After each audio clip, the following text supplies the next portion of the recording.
It's time for the Chips and Salsa Show. The only show about Latinos for Latinos. And did we mention Latinos? It's the Latísima. Latinos come in all flavors, shapes, and sizes. You don't have to be Latino to enjoy chips and salsa. People love chips and salsa. Welcome to the Chips and Salsa Show, New Mexico. I'm your host, Alice Lara, and noticeably absent is my partner in podcast, Zeke Rodriguez. He probably won't make it for this show. He's got a lot of stuff going on, but that's okay because I'm going to muddle through all by myself as the host. Got a great guest, Ben Luna, that I'm going to introduce here in just a moment.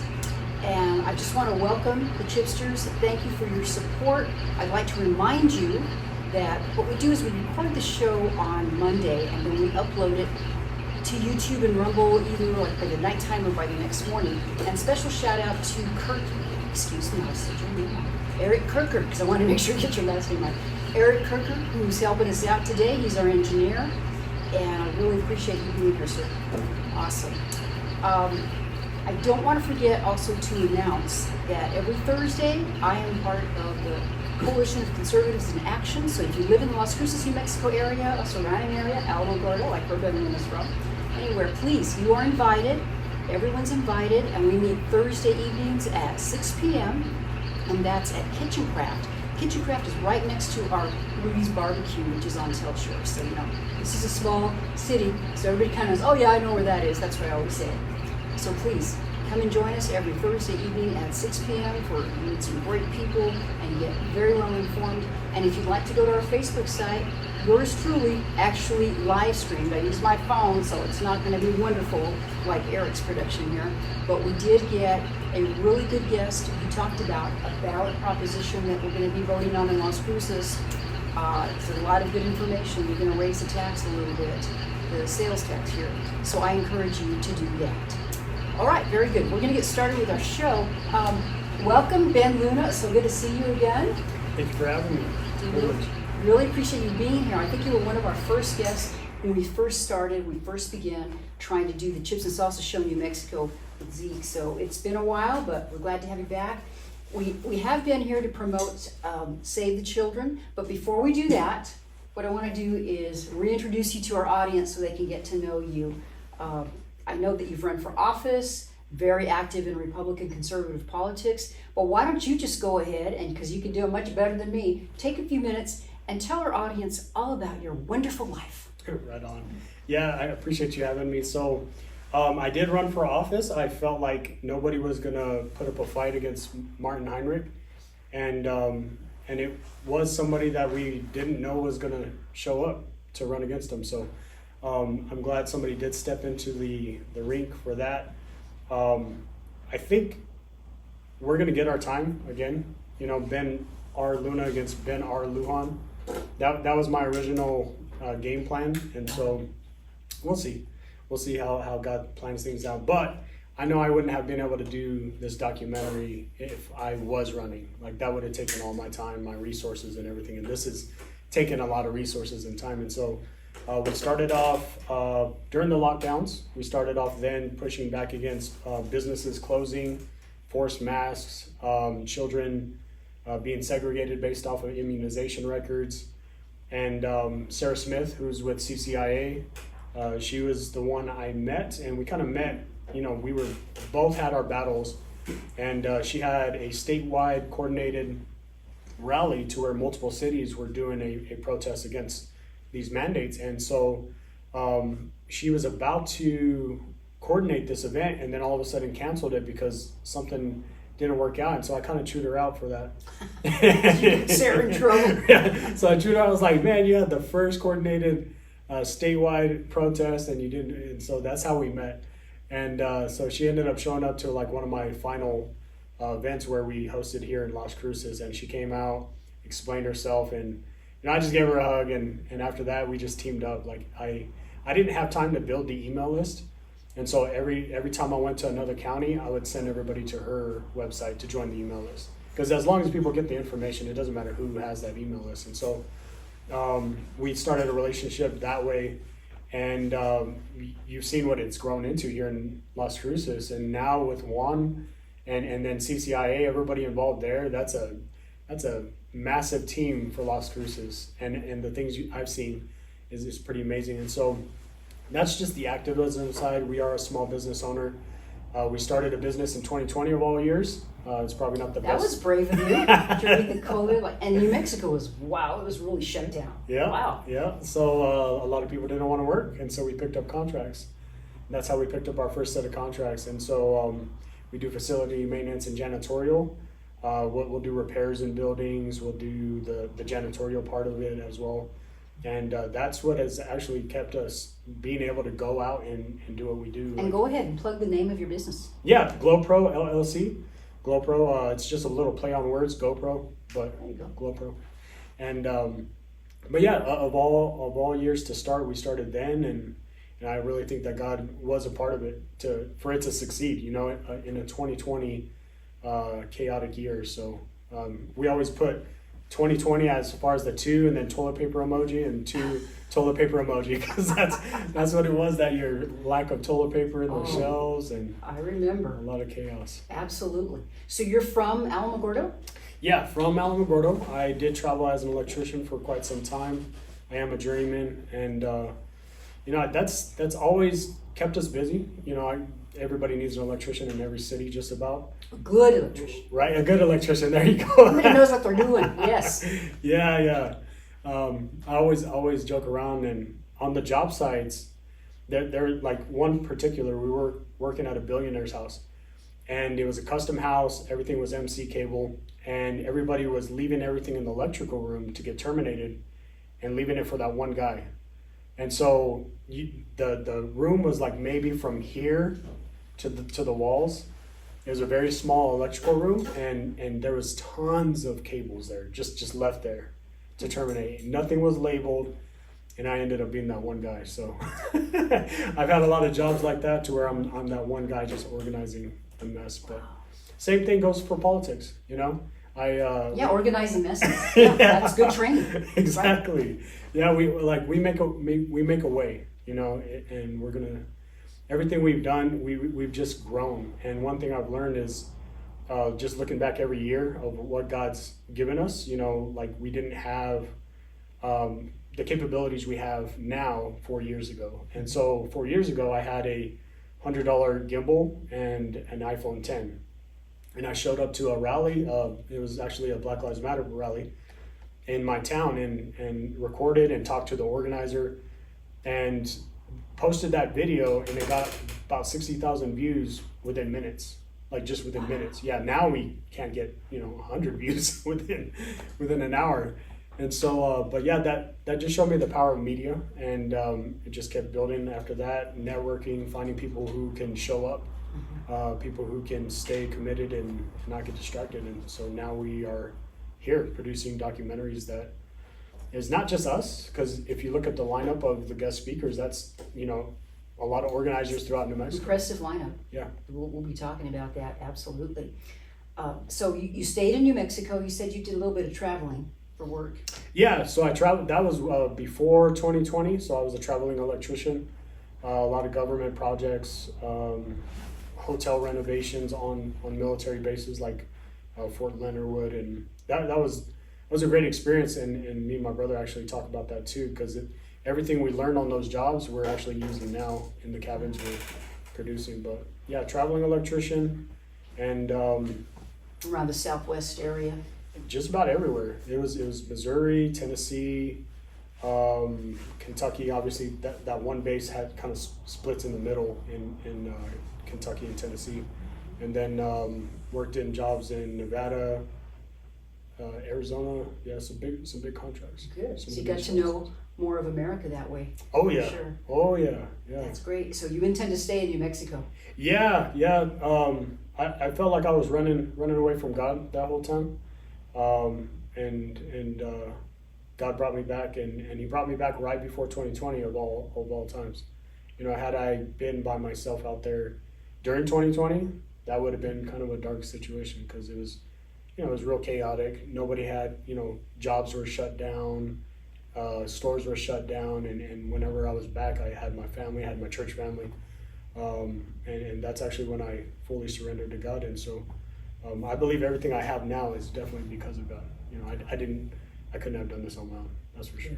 I think you're supposed to be here, man. I mean, I don't know you. I've met you, but you know, it's not like we're close personal friends. We just really, this is the first time we actually got to sit down and talk to each other. But I have a lot of respect for everything that you do. I know you're a mover and a shaker, and the fact that you, like, the Chips and Salsa show was started because we were trying to bust the myth that just because you're Latino doesn't mean you're automatically a Democrat. I'm a former Democrat, but you know, I'm not anymore. So I really appreciate it. And going in that direction, tell us about Legsit. I saw your Legsit hat and I thought that's very cool. So you're like in leadership, right? Yeah, I am their chapter leader. I've been trying to find somebody to take over that role just because I think it needs somebody that's dedicated to the role.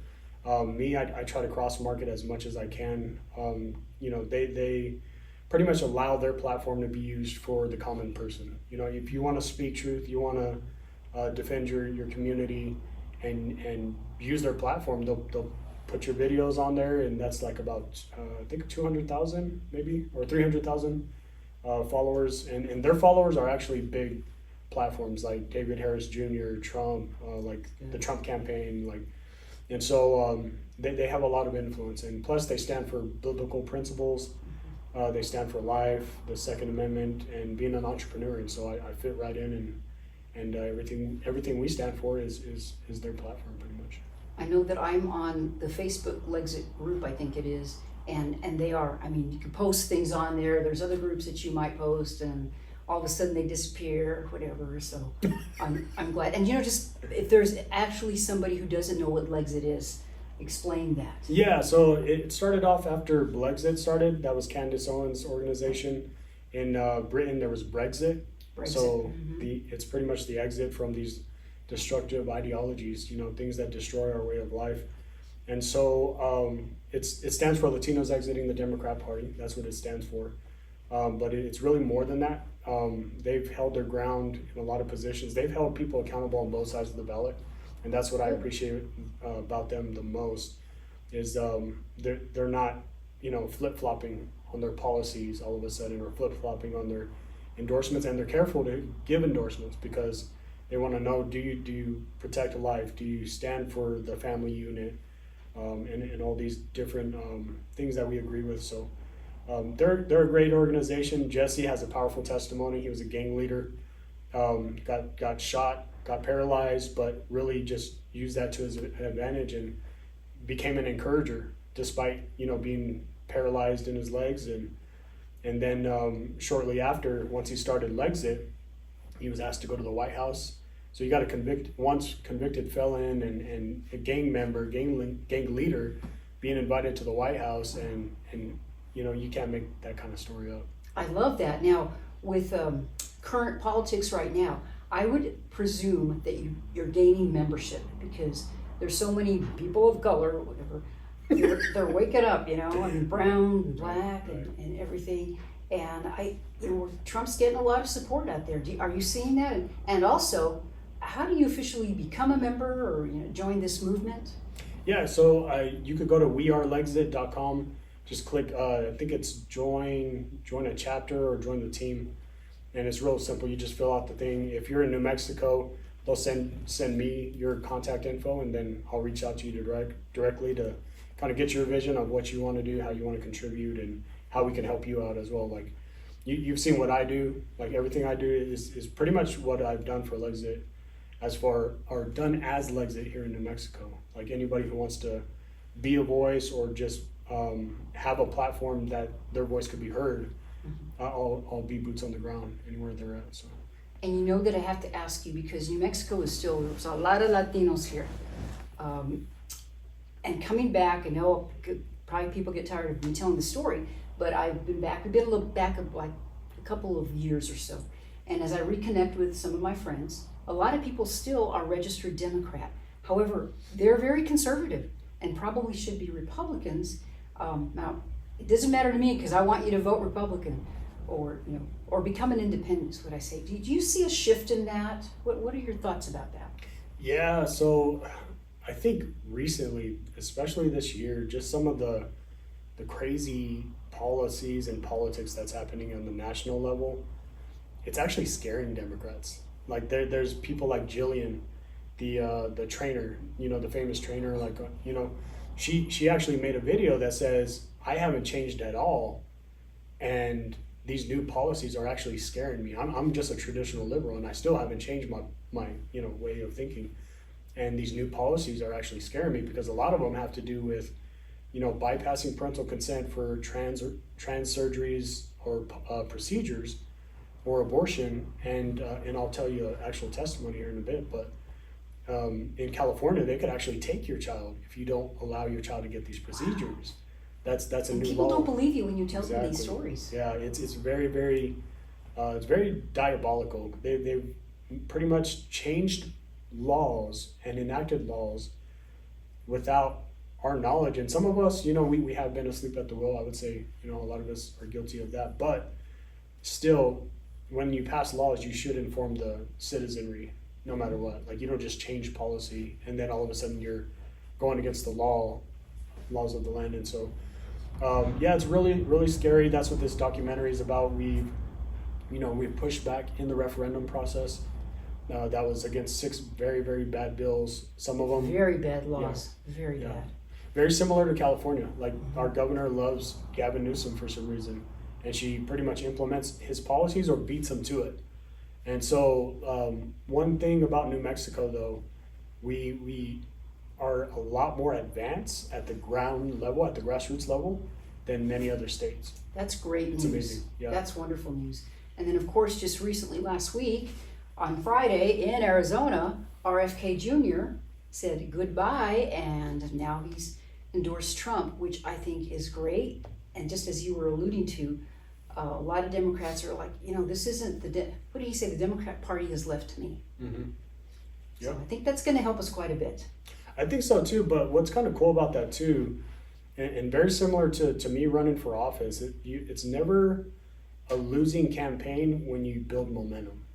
A lot of people don't understand that. Like, we have House seats that are available every 2 years. Mm-hmm. House seats can be ran, grassroots people can run for those positions, and the GOP has to invite you to all the different events as you're a candidate to run for that seat. And so it's a free platform. Your face is on flyers, on the websites, and not only that, you start to influence your community in a positive way, especially if you're grassroots. And so that's one thing I learned about these platforms. RFK did that. He built a massive platform. Now it's alongside Trump for changing America, like, back to the, what we all agree with and what we all align with. And then you also have, like, even Vivek Ramaswamy, like, he built a platform, but then, now it's Save America. And so you can't lose. You really can't lose in running any kind of campaign.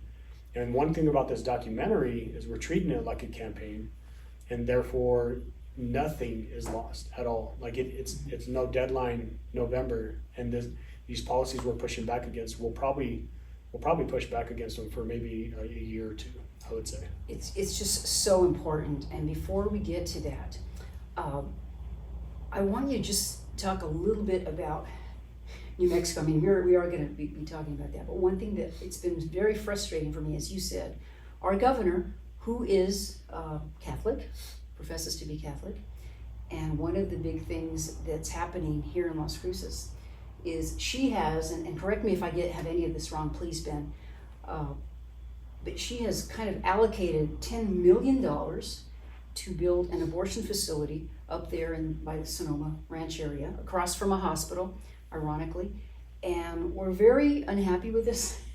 We don't like this, we're pro-life people. And recently, did you go to the Mayra Rodriguez, the Southwest Coalition event at St. Genevieve's here recently? I didn't 3 weeks get to, ago? no. So my friend Mayra Rodriguez, she's a Planned Parenthood whistleblower, was there. And they've started a campaign, and we'll have the information available for you too. So what you can do is they've got 10 pre-printed letters, and they're to different contractors. And what we're basically saying in that letter that you sign off on, and you're saying, we really don't want you to help this building become a reality. So we want you to consider not being a part of this movement, the $10 million abortion facility. Things have kind of slowed down there. I don't know the latest update, but I had to mention that because the grassroots is still very powerful. And would you think too, because New Mexico still, we still have a lot of smaller communities and people know each other, and I think the Latino culture is that way too. Would you attribute it to that? Some of it? Yeah, I would attribute it as far as like people standing up and us finding like-minded people is not many people are standing up. And so when you see the people that are using their voice or their platform, you stand out. It's almost like during that time when every NFL team was taking a knee. Well, the Oakland Raiders didn't take a knee, and I was actually rooting for them. You know, I'm not a Raider fan, so you know, I'm a fan of those who are willing to go against the grain and stand up. And I think that's how we found each other, and really, that's really how God's kind of connected it. To be honest, you know, God's not going to connect cowards. God's not going to do that. He's going to connect people who are willing to put everything on the line. Like when they were going to shut down the federal jobs, we were going to lose a lot of our contracts, but we saw that it needed to be done to get policy to stop being forced in DC. You know, that was going to be happening. And so a lot of people like Casey and Mike, they took a loss. They lost their job. Wow. And they've been pushing back ever since. And so like, that's what it's really come down to. Like, that's just the condition of America right now, is we have to be willing to lose things and find another way to earn money if need be, you know, or maybe another alternative education. For instance, you know, my children, we did that. And whenever Are things... they homeschooled? Yeah, when things were going crazy... Thank you so much for that. Thank you. Yeah, when things were going crazy, we I told myself, because we didn't know where to go. And I think that's kind of the problem with a lot of parents, is like, there's that uncertainty that does scare us a little bit. We've never done it, and what kind of time is it going to require of me? And so we didn't have any really avenues. And so I told my wife, I was like, if I could teach my son the Bible and he learns how to read and know God, then I've succeeded. You know, this world isn't our home anyways. And so shortly after that, we found Classical Conversations, which is a great curriculum. I'm now actually a director for Challenge One, which is kind of like the 13, 14, 15-year-olds. And Classical Conversations. Yeah.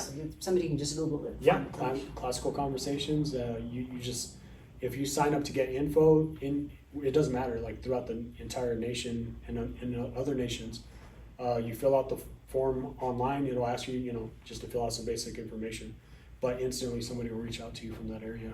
And every Tuesday they have community days where parents all go there, and some of the parents are directors like myself. And so what's cool about it is the parents learn alongside the student.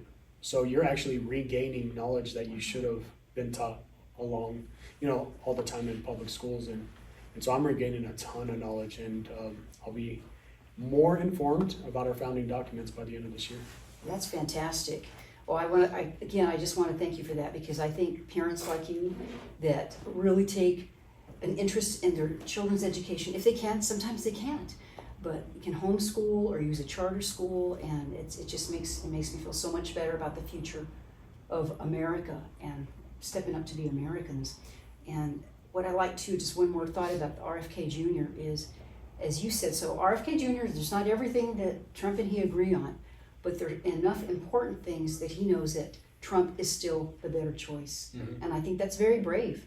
You know, his own party dissed him. They didn't want him on there. And I think it's going to help us.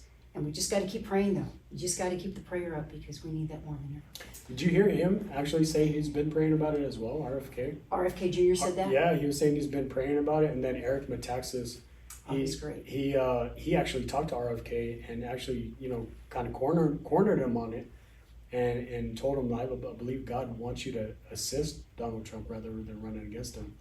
Like, I don't know how much before that, but you know that anytime you speak to somebody, especially when the matter is that weighty, you know it had something to do with it. Absolutely. So. Oh, no, I don't think I had actually heard that conversation, so I'm so glad you shared that with us. So the main reason we're going to get to it, right now, we're having Ben Luna here, and is because he is going to promote Save the Children. You see this wonderful, beautiful poster, and it's got some familiar names up there that I know, Sarah Smith and Juan Garcia, who are with the CCIA, the Coalition of Conservatives in Action, and they've been doing so many things. If you watch our show, or if you follow the education process in the Las Cruces area or New Mexico too. They're super active. And then Casey and Mike Peterson, they actually came to the CCIA to speak too. Do they still have a podcast? Yes, they do. Okay, good. Yeah, Freedom Families United, I believe. That's awesome. So I just, the poster is awesome. And tell us exactly what this is all about and why you did it. I mean, I have some ideas, but grace us with your wisdom. Yeah, so like I told you before, we donated campaign videos, and then we started donating documentaries.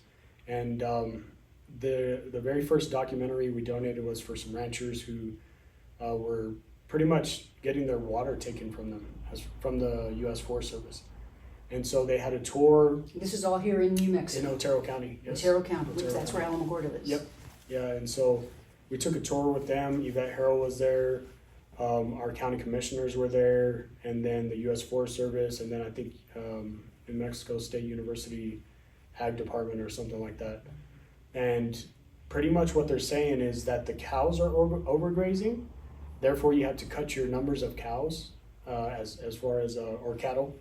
And so they cut their cattle from about 500 head to about 100 head. Wow. Yeah. Okay, so this was mandated by the federal government. Mandated by an environmentalist organization, because the environmentalist organization will sue the U.S. Forest Service, and then the U.S. Forest Service, who's supposed to protect the ranchers, they're the ones kind of caving in and being complicit. And so it's a lot of power. It is a lot of power, like millions. I think right now they're over like 6 million in the legal fees right now. Just the ranchers. Just the ranchers are having to foot the bill. Yeah, and so so we started with that, kind of gave them a voice. A lot of it was recorded with phones, and then I had a friend of mine from El Paso. He had some equipment, and we did it very spontaneous. And I think everything we've done has really been spontaneous. Like somebody needs us, we get up, we go, and we film it, and we just produce it as best as we can, and then release it. And that one actually caught a lot of momentum. And so we started seeing that same tactic being implemented in multiple industries. But then I started seeing that tactic of changing policy without the consent of the citizens or everybody else. That tactic. So when you say changing policy, who's changing the policy? Exactly. So, so you would think that the owners of the forage, which would be the ranchers who actually have the title deed and the water rights, would have a say in what happens. But no, these agencies, they create a it's called a annual operating procedure, and each year it's new. Each year it's different, and sometimes it could be okay. You can have 500 head of cattle this year. Well, that's what they were doing, is they're saying because it's overgrazed, now you have to cut your numbers from 300 to now like about 150 and something like that. And so what was happening is the elk are overpopulated in the mountains. I was just going to ask, what about other animals? Yeah, they're overpopulated. And when we took that tour, you didn't see any cow patties. All you saw was elk droppings throughout the entire forage. And it didn't matter. And so, but yeah, we started seeing this tactic where policy is created, we're forced out of compliance according to the new policy. It's kind of like mandates, right? Mandated policy. So our governor did that as well, and so we just started seeing a similar tactic, and that's actually been in the schools as well. They've changed policy to where teachers are forced to use certain types of learning, and we go into depth about that. But that learning has to do with, going by pronouns. It has to go with, diversity, equity, and inclusion, DEI. The DEI push, yeah. And so, that same tactic is used in multiple industries, multiple places of society. And so we started connecting the dots and doing documentaries for every single one. And so now we're going to start with our children, because I believe if we can save children in any amount of numbers, then we've done our job. And that's a great title, Save Our Children. I just want to mention real quick, I was watching, I'm thinking that it was Gutfeld's show, but I watched so many political things, and they were talking about how in the Harris campaign, it might have been another show actually, but when you become a volunteer, then you have to fill out and choose your pronouns. And Ben, I hadn't heard of all these different ones, you know, XE and all this stuff, and explaining. So this is very real. He's talking about it's very real. It's a way. Zeke always uses the word to try to normalize things. Yep. That way you just accept them, and you think, well, if you don't use them, then you're the bad guy. So I just commend you guys for going after this, and it's a perfect title, Save the Children. Save our children. Oh, I'm sorry, Save Our Children. Yeah, so I'm changing the title. That's all right. Save Our Children. Yeah, Even there was a hashtag that was Save the Children during like the Hillary and Trump election. See, it's stuck in my Yeah. head. So that was a very, very famous title because of Pizzagate and all these crazy people that we still haven't heard of as far as the Epstein list. So Yeah, that's interesting, right? of all people, right? And so that was a very famous time for that hashtag, and even in Albuquerque, there was massive numbers. Like it broke past the ballot barriers, you know, the party barriers and all that stuff. It was a very neutral and all-inclusive, let's use that, all-inclusive topic. And so a lot of parents were standing up for children at that time. And so this title just makes it to where we take ownership of our children. Like instead of just a broad, the children, like, no, this is at home, this is in our cities, this is in the schools in our cities. And Save Our Children means, you know, we're taking ownership, not just a broad. You know what I like about that too, because I'm obviously older than you because I'm a boomer, but in my day, Las Cruces was very small, 30,000 people or something, but in your neighborhoods, everybody knew that the nuclear family was a little in better shape, obviously, but you knew your neighbors, and it was harder for you to get in trouble, because if you did something, then that dad told your dad or your mom, the moms were at home. And so, you know, I don't like to use it takes a village because Hillary tried to make that. Right. But it is about our children, because you kind of took responsibility, and then if you saw a kid out there getting in trouble, you wanted to let your neighbor know about it, and vice versa. So, I mean, it really goes deep. Save Our Children. Yeah. Did you come up with that, or Dollar? I did. Yeah, I did come up with that. And if you try to buy just saveourchildren.com, that domain's probably like 28,000, 48,000. I bet. Something stupid like bet. that. And so somebody in advance bought those. Smart. So I had to add documentary to make it like, you know, $10. So it's saveourchildrendocumentary.com. Yes, ma'am. Some information. So I printed out some information about that, and what I have here, it has this is going to be the Legacy Church. Yes. Central Legacy Campus. Church. September 7th from 7 a.m. to 1 p.m. And you have the Turning Point USA Legacy Academy, Exit, and the Turning Point USA Faith and Exit also. So even if somebody just said, okay, well, yeah, but what is this? What are you guys going to do? What's going to happen? Yeah, so we are first going to start off showing what's at home and just basic failing education system. You know, kids are not passing, they're passing without being able to read, being able to do math, you know, for some reason. And so Sarah and Juan, they bring a lot of that information, the failing education system, how we're throwing money back, you know, dumping millions into the education system, but losing children at the same time. And it's still not going And New anywhere. Mexico is last. Ranked last. We are last. And we spend a lot of money. Yes. Yeah, so that's what Sarah and Juan are going to introduce in the start of this documentary. And that should be something that all parents care about.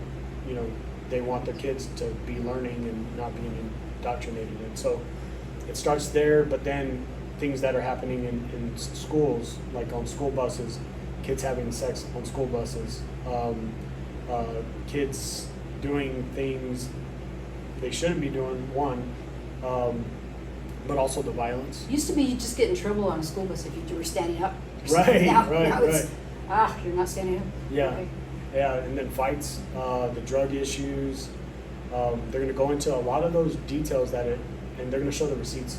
It's not just, you know, our schools are failing, just a broad little topic. No, they're going to go into the details of Las Cruces, the various schools that have this, and then going into teachers sexualizing children.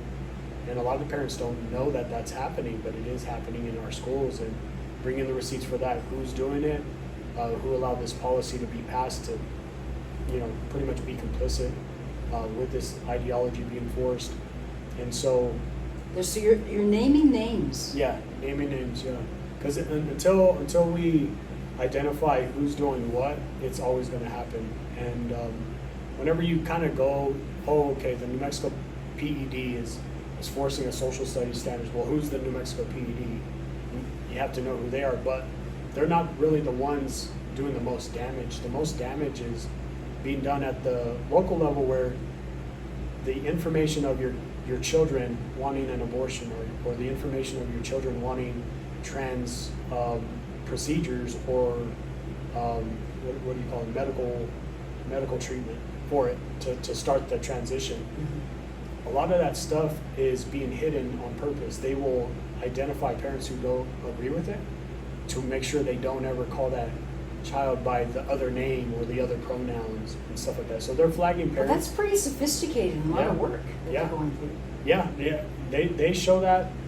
Casey and Mike show that as well. Casey and Mike kind of did like a hidden camera type of interview multiple times, and they caught superintendents, counselors, principals, all of them talking about what they believe, and that is these children have the right to change their body, go by these different names and go by these different pronouns. Without parental consent. Without parental knowledge or consent, yeah. And so the scary part, and I don't know that we can get this guy to be in the documentary, but I know we could find his testimony in the legislative session. And this is what it leads to. This guy dropped off his daughter to school, and in an hour or two he gets a call. He's like, hey, you need to come to the hospital, your daughter's here. He's like, well, why is my daughter there? I just dropped her off not that long ago. And so come to find out, she went to school, she was pregnant, and she went to the school-based health clinic and told them that she wanted an abortion. And so they took her to a hospital to get the abortion, and she bled to death. How old was this girl? She was a teenager. Just a teenager. I don't know the age But yet. it doesn't matter. I mean, as a parent, under 18, you're responsible for your child. But they actually took her there. Wow. Yeah. So they took her there, and he was having to go to the hospital for a dead daughter. And so he testified in our legislative session, and that's what we had asked if it was going to happen. What happens when a 10-year-old or a 12-year-old, wants these different procedures without their parental knowledge? What if something is permanently damaged or life is lost? And so then they pass laws that not only protects the physicians who do the crime, but it also bullies teachers and healthcare workers, that if they tell the parents, then they're fined $5,000. And so that's the referendum that we pushed for. And we worked on those referendums, went and collected signatures, and some people in the beginning, they were saying, I don't know why you're doing this, you're not going to collect enough signatures, it's never going to happen. And my attitude was also, I don't care, because every time I get to talk to somebody and show them, a lot of times they wouldn't believe me, because like as you say, the information isn't out there, or parents are busy and they don't have time sometimes to get informed and stay informed. So just to let people know about it, and when they didn't believe it, we had copies of the law there, and we could show them. And so this is just so important to get the information out. And this poor young girl, I mean, and that's a story we hear of.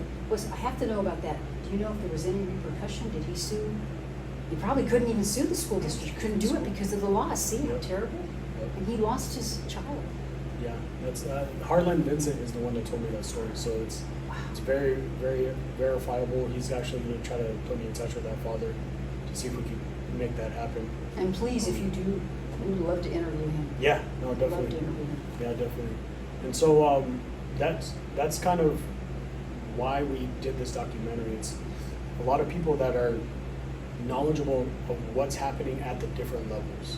So we started off locally, then we start getting a little bit, more intense in the content. But then we go into the history behind it. How long has it been in the education system? And that'll be like some of our book speakers. And so one thing I've been telling people just with this documentary and going forward, and it's something you just said, is if you can save one child, then that needs to be our goal, because then we start seeing more wins. You know what I mean? You inform a family that this is in the schools, then they have the ability to choose.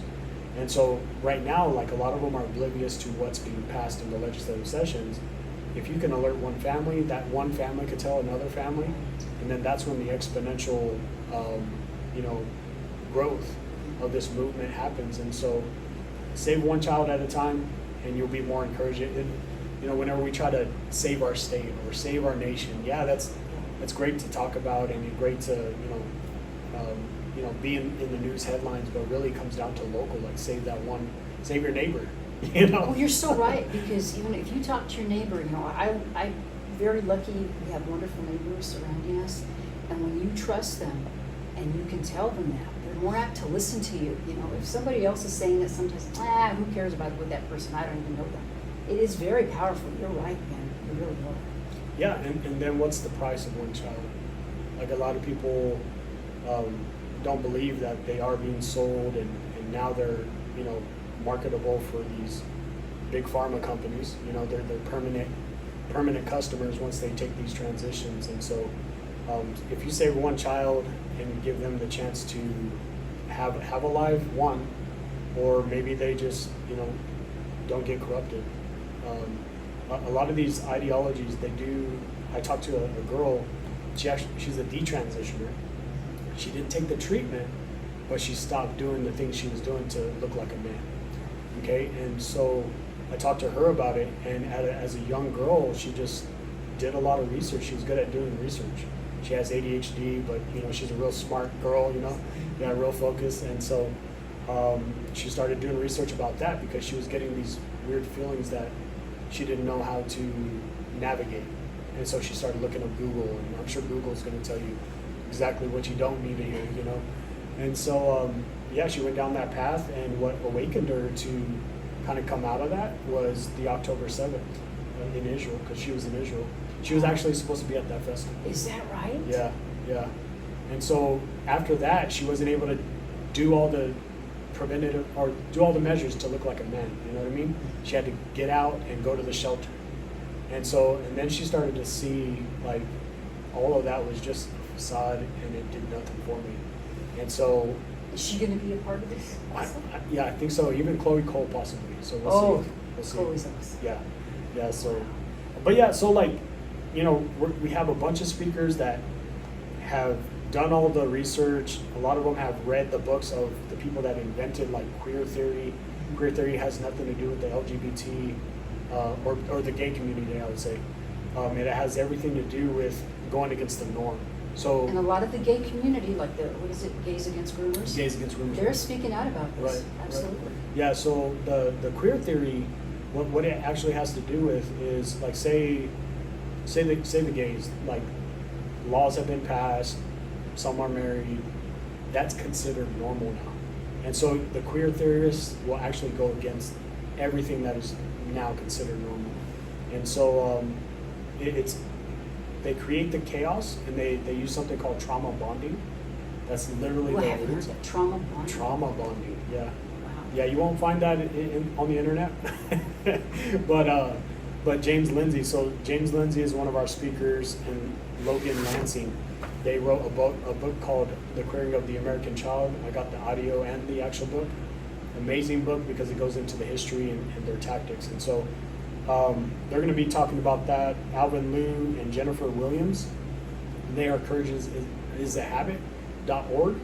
If you go to their website, they have a ton of resources to actually do something now.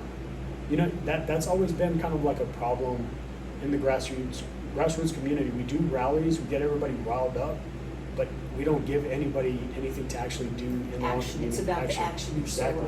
Exactly. And so they have a ton of resources, a ton of tactics to counter what's being done and really save children. And then Lisa Logan, she actually has a ton of history as well, of the social emotional learning. A lot of them were in some big famous documentaries, like Elon Musk shared one of the documentaries. Glenn Beck shared one of the documentaries. Jordan Peterson has interviewed James Lindsay and Logan Lansing. Robbie Starbuck. I don't know if you know I who know he that is. name. He produced his own documentary, The War on Children, and he had Alvin Liu, and then Lisa Logan was on a recent documentary along with James Lindsay, and that was called Beneath Sheep's Clothing, talking about the infiltration of communism into the churches, into the schools.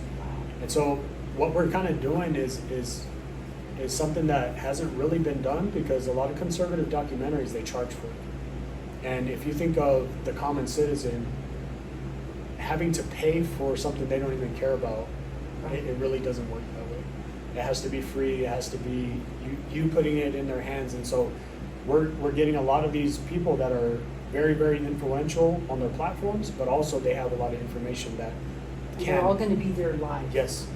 By the way, are you going to be broadcasting this or recording it? We're going to try to live stream. We want to live stream just because I don't know if it's just the campaigns that are happening. It's political season right now, but we haven't had a lot of tickets sold, which isn't really a final say on how many people are going to turn out. But I think we want it to be live streamed. That way, everybody has it at their disposal. Could they show up that day? Yes. And I should mention, so this is at Legacy Church Central Campus. This is in Albuquerque. But if I say, oh man, I could go, I could just show up that day. Yes. If I did. Yeah, and it's entry by donation. So if you have $1 and that's all you can give, then yeah, we want you to be there. If you want to support the film, then donate as much as you can, because right now, me and Paul, we're forking a lot of the bill. I think we're at about 20,000 by the time this is done, and It takes a lot of money. it does, yeah. Where do it's they worth go? it. Just go to the website. You've got a donation button, I'm sure, right? Yeah. We are a ministry. It's a 508c1a. It's a private ministry association, so they can donate. That's great. Save Our Children Initiative. This is going to be really awesome. I mean, it's in Albuquerque, so I probably can't go. I won't be able to go, but I'm telling you, if it's live streamed, I will share this or whatever. I'm sure you're going to be recording segments of it, different segments of it. And these are some great speakers. This is, if you live in the Albuquerque area at all, I mean, Santa Fe or New Mexico, it's a big state, but really, like even Albuquerque's what, about 3.5 hours from here or something? Yeah, it's about the same from Alamogordo. I drive that all the time. And it's 7 to 1, so actually you could go up in the morning, you could come back the same day. Mhm. It could be a one-day trip. We're getting down to our last few minutes, Ben, and I don't want to miss anything. Is there anything that we haven't covered about this documentary? Yeah, so just keep in mind the work that needs to be done is after the documentary is filmed and then after this event, because we're going to include some of these live shots. We're actually going to be able to use Legacies cameras. So all their big cameras that they use for service, we're using that, the screens. It's gonna be as much of a show as it can be, entertaining and stuff like that, but it's a lot of hard topics to hear. And so that'll be included, but afterwards. And then the audience, can they participate and ask questions? Yeah, we're gonna have Q&A. And so it's gonna be, boots on the ground right after that. That's where the work, and that's where we need volunteers. It doesn't cost money to be a door knocker, and a lot of people care about this topic. Absolutely. Well, I think there's some great speakers. I mean, even just if that was going to be just you, Sarah, and Juan, that would be plenty. Because I know that the three of you, I mean, I've personally known the other people. I've met Mike and Casey. But these guys, you talk about grassroots and being involved and being action-oriented. And there's so much information. Because if you follow our show at all, we've had Sarah on, we've had Juan on, too, and Ben also. And they've been in the schools, and they're in front of the city council for crime. So you're going to go see people that know what they're talking about. I can't encourage you enough. If I lived in the Albuquerque area, I'd be there in a heartbeat. I really would, if I could go. I'm going to let you have some closing statements about this, or after this, you said it's action-oriented. Are you going to be doing things like this on a regular basis, maybe, or what's the plan? Yeah, so we actually want to make this documentary to where anybody can set up a DVD in any city, in any community. Great. Some courses I've taken is like constitutional law, biblical citizenship, and it has that structure where anybody can just play the DVD. You don't have to be the public speaker, but maybe you can push play. And we want to make it that easy to get this information out there, and so we're going to produce the flyers, everything. Like it's going to have a campaign strategy. And you know, that is so smart because, and what I often talk about it, because I know we get people that watch from all over the country, in Arizona especially, and you might be thinking, well, this is New Mexico. No, it's all over the country. Yes. All of this is happening in our United States of America. So it's just wonderful that you're doing this. Yeah, I appreciate you letting us get this on. You bet. Give the website out again, phone number, anything else you'd like. Yeah, SaveOurChildrenDocumentary.com. I know that's a little lengthy. We're going to try to shorten that to SODC.com. I have to think about that. We'll get there. But yeah, appreciate you guys listening and tuning in. If you guys can donate, then we are taking donations from anybody and everybody. So partner with us. We will awaken New Mexico first because that's our home, and then America because it is an American issue. Great. And please share this podcast. Tell your friends about it. I really appreciate you coming on today. It's great to see you. Thank you, Chipsters, and stay tuned for the next week and another edition of the Chips and Salsa Show, New Mexico. I'm Alice Lada, and hopefully the next show, Mr. Zeke Rodriguez, my partner in podcast, will be here as well. Thank you, Ben. It's been great. You all take care. Love you, New Mexico.